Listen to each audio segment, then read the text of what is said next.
Hi, everybody. I'm Matthew. This is my lovely wife, Emmy. And we're here to talk about managing grief during the holidays. Please don't forget to like and subscribe. And let's get to it.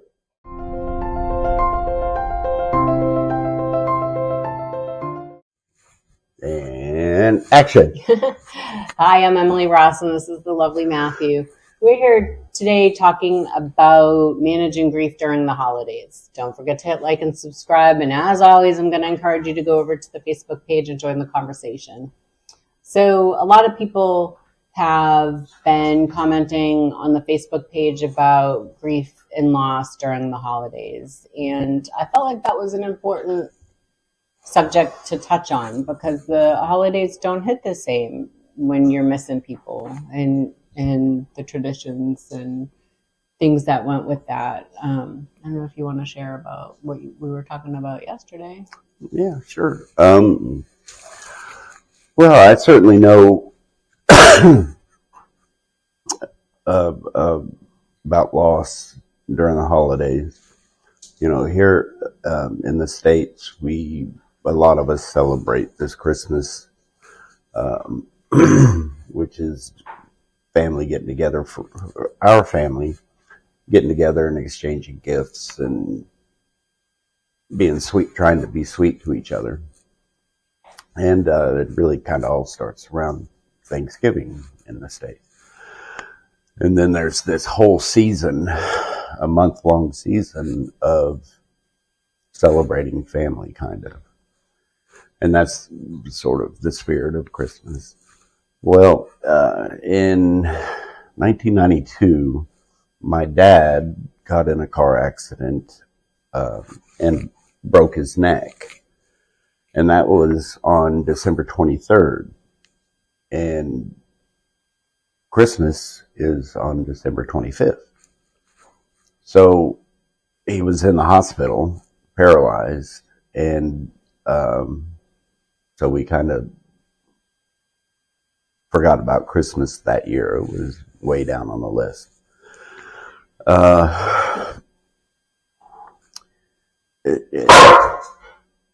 He was mostly paralyzed, excuse me, for about 7 years. And then in December of 2000, he passed away. And also on December 23rd. And we had to have his services on Christmas Eve. So it wasn't really a great Christmas, so to speak. And, you know, for a lot of people, myself included, would take these traumatic events and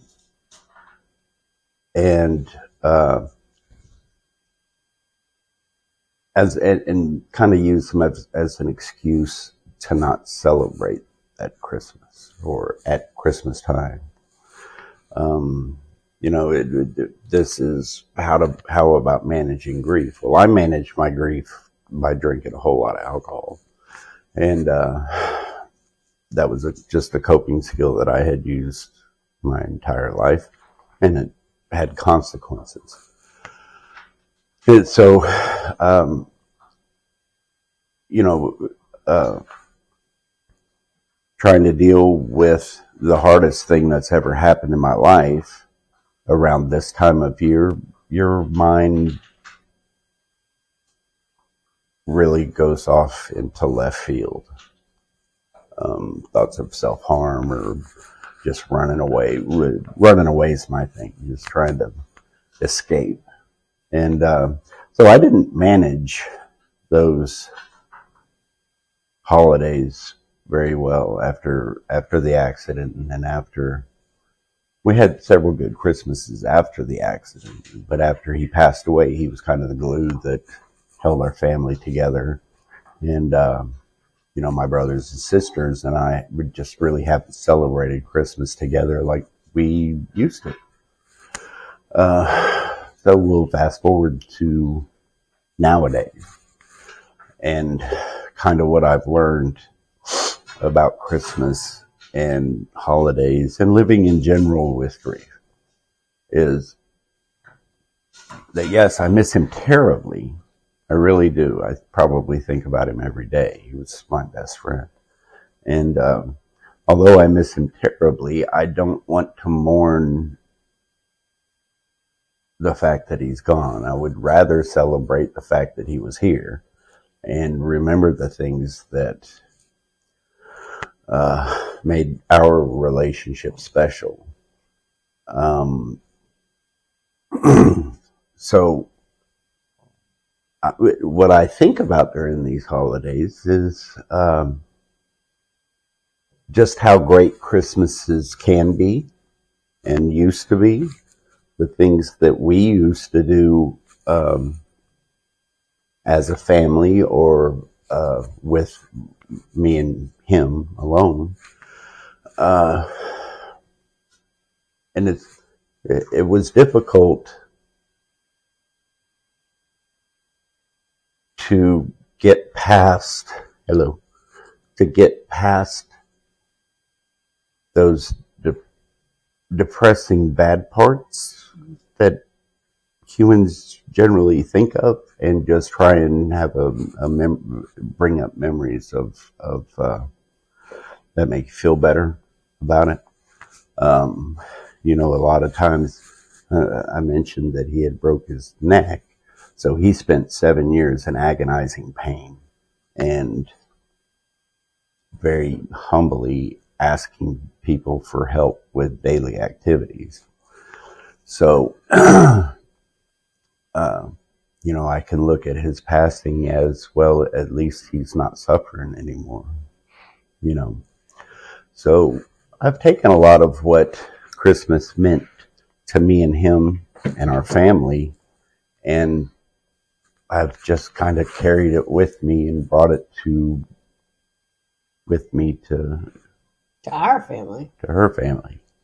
And we try and do things that are fun and that bring us together.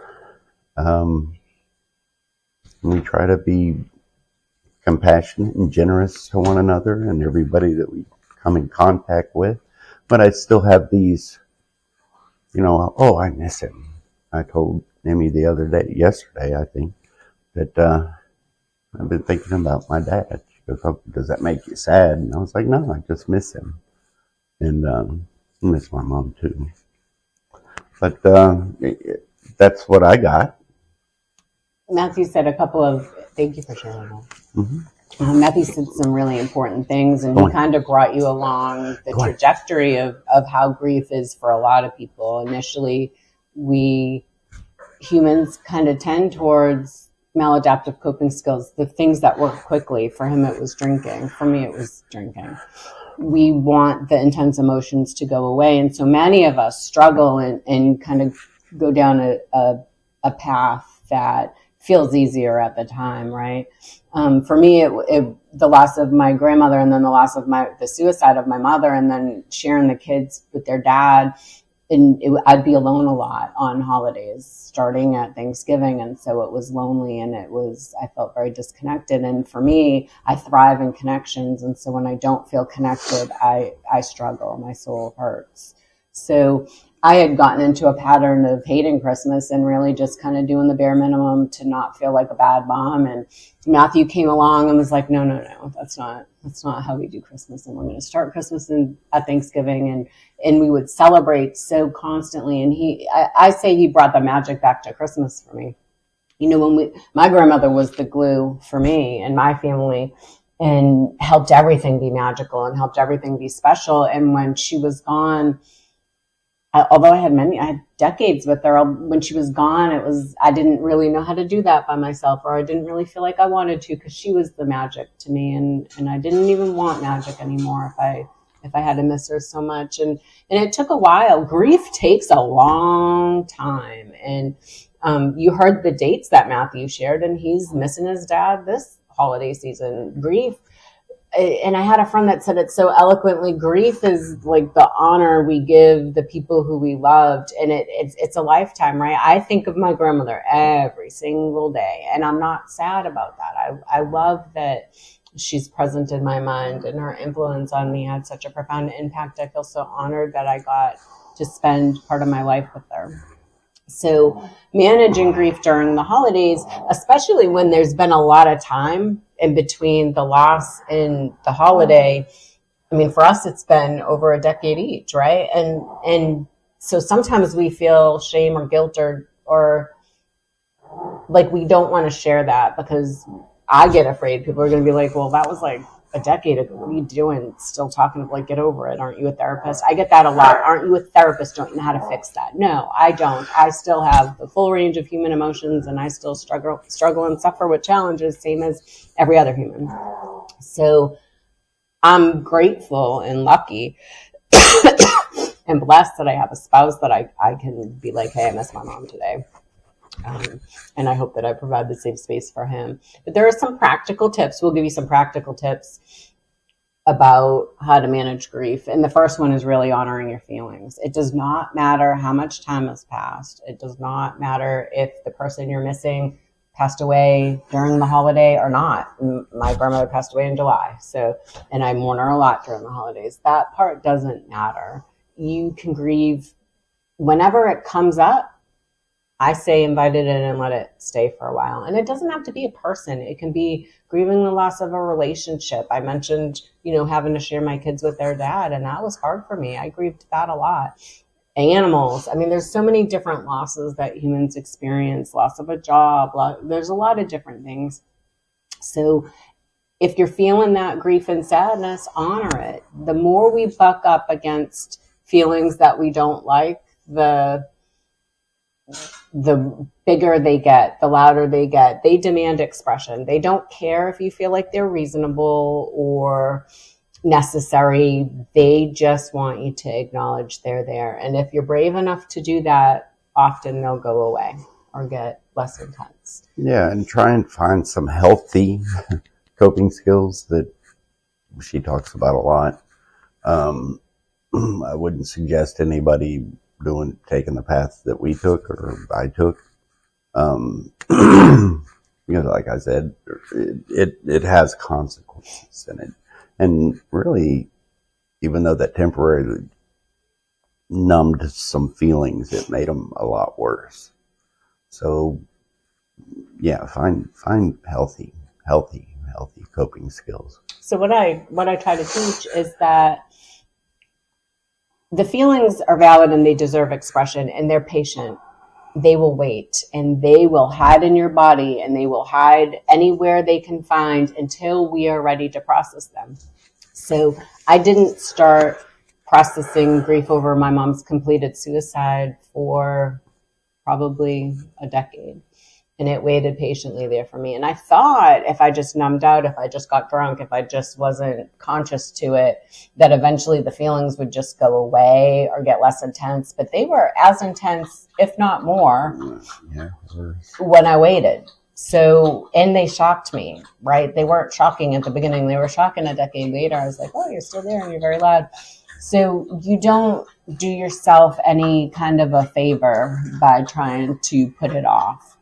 So coping with it in a more difficult, harder space, because adaptive coping skills, they take longer to kick in. When I would drink, I could have a couple shots and then I was feeling less intense emotions.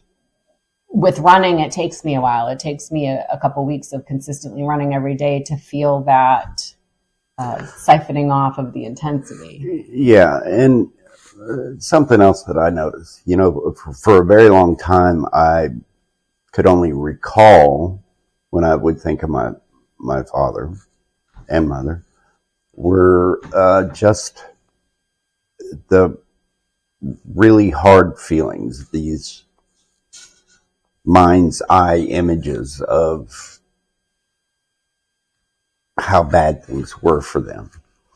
And I don't necessarily know how I did it. I mean, I do, but that's a whole nother video. But it took me time and literal mindfulness. That's not a joke. Just it goes back to some of the videos that we've been doing, to be able to recall how great my relationship with my mom and dad were, and it's okay to miss them. And but that did take time. It probably didn't need to take as much time as it did for me. But when the holidays come around and I start thinking that, oh, this is when he passed away, I also recall the things that he's instilled in me in my life, my morals and whatever parents teach their kids. And part of what our Christmas celebration is celebrating the life that made us who we are, and honoring it. So I don't want to, it's kind of a living amends, so to speak.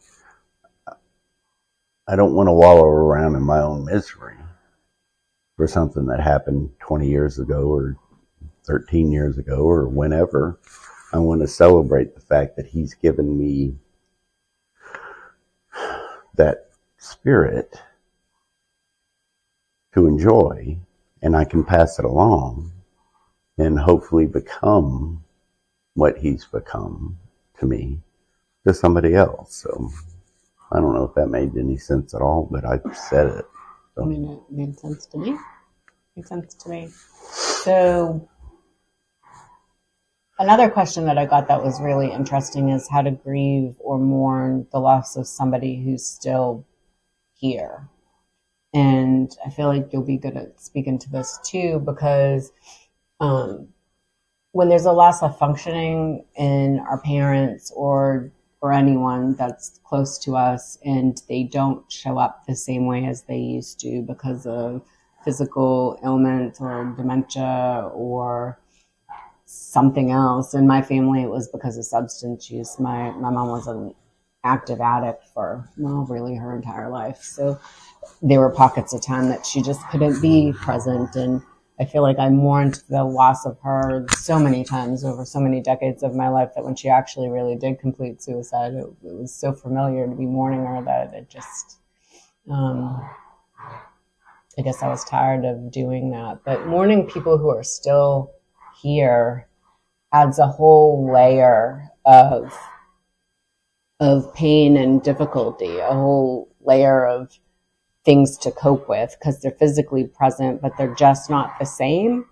And that's hard to see, and it's hard to watch. And it's hard to know how to show up for that. Do you act the same? Do you change? How do you respond to that? And in some families, it's not talked about. Like, we didn't talk about my mom's addiction. We all knew about it, but we didn't have conversations about it. And I wonder how different it would have been for me as a kid if we had just been able to talk about those things and name them, so that I didn't feel like I was the only person experiencing that and feel so alone in it. But how do we manage grieving people who are still here? Like, how was it for you when your dad was just not as physically able as he had been your whole life? Well, that situation was hard. I mean, they're all hard, really. Because I had a tremendous amount of guilt towards that. I had felt that I had a lot of responsibility because of the accident. I was literally on the phone with him when the accident happened. So I felt for a really long time that I had a lot of responsibility in his condition. And I don't, really, I just didn't handle it. I didn't handle it well back then. I mean, so, fast forward to 2008 or so, and my mom was really bad with dementia and Alzheimer's. And, that's another thing that's just, you sit and watch someone you love slowly slip away. I handled that a little bit better certainly after I quit drinking. But just something changed in me. The way that I think changed. Once again, she's not suffering. Now I finally get to stand up and be the son I was supposed to be. I was able to be the brother I was supposed to be to my family. But, before she passed on, it was, I just wanted to know how to be there for her and help take care of her. So I didn't really know. I really didn't know how to manage all that. I just did it. Just flying by the seat of my pants. I don't know. Difficult. So, practical tips. Honoring your feelings. Establishing new traditions. I think Matthew and I have been together for about 5 years. That's what we've done together. And so my kids were in high school when Matthew became part of our family. And we already have a bunch of traditions that the kids are super excited about and remember. One of them is pajama, hot chocolate, drive around looking at Christmas lights. And they look forward to that. And they'll even wear matching pajamas for me. Kind of. Not Matthew, no. They don't clash. I guess. They don't clash. Yeah, that's what it is. There's a color palette, which I'll take it. So we do that. Matthew and I have really decided that we're going to be the family that doesn't stress the kids out when they're going to, they all have romantic partners, and there's a lot of push and pull in the holidays of where to go and who to see. And most of us have two families, right? So when you're coupled up, it's like there's now 8 people to go see. So we have decided we were going to be the house that isn't stressful. Come when you come. We just want you all together sometime. It doesn't have to even be on that day. We've really just decided that our tradition is going to be the no stress house or the less stress house. So that moves into number 3, which is surrounding yourself with supportive people. I have tried very hard, and Matthew has tried very hard to make this a safe place where the girls can talk about their grief. They can talk about their grandma's suicide. They can talk about missing grandmother. It was what they called my grandmother. We try to model for them having vulnerable conversations about the things that are hard. We talk about addiction in this house. We talk about alcoholism in this house. We try to be part of the solution for them and people they can surround themselves with for support. So if your family isn't that for you, find friends, find a community for yourself. And again, pop over to the Facebook. Your people are over there. I'm telling you, your tribe's there. Find the people that you can be authentically yourself, whether you're grieving something that happened this year or 25 years ago. You get to grieve and find people who support that. Another one is self-care. I will always come back to self-care, and I'll tell you why. When you truly love yourself in all the places that it's hard to love yourself, your whole life changes. The way you tolerate being treated changes. The work relationships you have, the jobs you'll do, all of that changes. And one of the ways you show yourself that you love yourself and that you matter is by self-care. It's by setting aside 30 minutes a day for just you and to reaffirm and uplift yourself, whether it's reading scriptures or praying or meditating or mindfulness or spending time with your favorite dog, whatever uplifts and encourages you. Like playing golf. Like playing golf. You got to get your shoulder feeling better first. So self-care, I will talk about self-care matters in every situation, no matter what topic we're covering. I will tell you self-care is a solution or a coping skill for it. It always is. And the last one is to know when to seek professional help. These videos are great. Free therapy is great. Us being vulnerable with you, I hope that matters. I hope that helps. I hope it helps you to see people have the courage to tell you the parts of their stories that was hard and the places that they found difficult to love themselves, right? I hope that does help you. But this isn't going to always be enough. And if you need support, and if you're struggling, and if you're falling into a depression and you're having trouble even doing all the right things and you're not able to pull yourself out of it, please seek professional help. Go to a therapist, go to a support group, do the things that will help you feel better. Absolutely. You don't have to take as long as Matthew and I did to figure these things out. You can do it. You can do it right away. And yeah, I wish that on no one. Yeah. What else what did we not say? What should we make sure we said?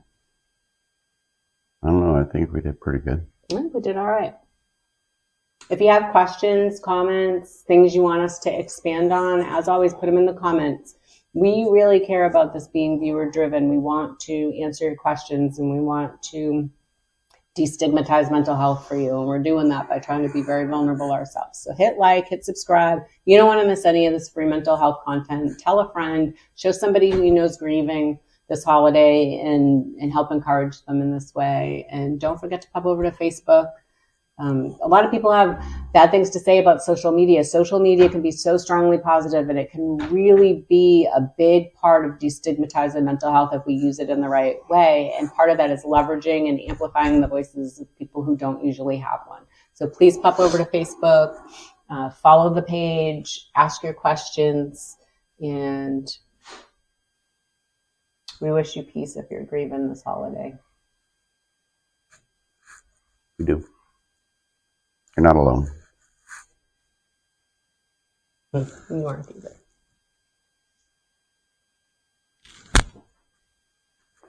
We need like a cut. And cut. Cut. They don't do the clapper when they cut. They just say cut. Oh, they don't do the little... No, that's so stupid. Is that wicked old? Did I just age myself? No, they do it at the beginning of a scene. They don't do cut? So they know when to start. Huh. Or say cut. It's that time thing. So,